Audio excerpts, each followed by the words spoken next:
Hello everyone. Recently, I wanted to install ESXi 7.5 on ASUS RS300-E67. Then I faced this error, this CPU error.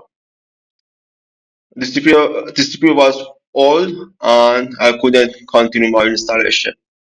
To bypass this error, you can simply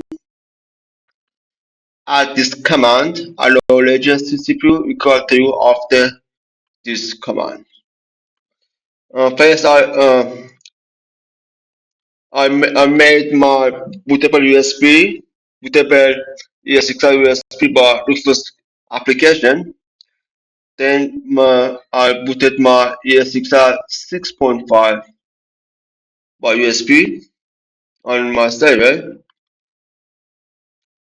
Then in this section, after my USB is booted, this is ESXi 7.7, but you can use 7.5 either.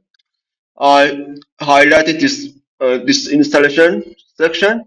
First, you have to highlight this section and press tap button. After tap button, to edit the boot option, it is tap button, not Shift plus O key. After tap button, you will see this command. First, you have to highlight, then press tap button, and you will see this command here. mboot.cd32.cboot.cfg. Then simply press space button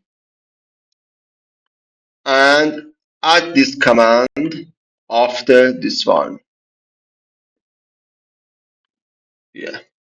Simply tap space and add this one. Allow latency CPU equal true and type enter. That's it.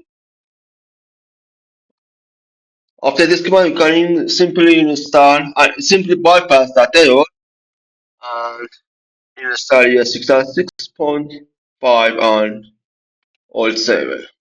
It will bypass the CPU feature check that normally blocks installation on older processor, lacking certain virtualization extension like VTX.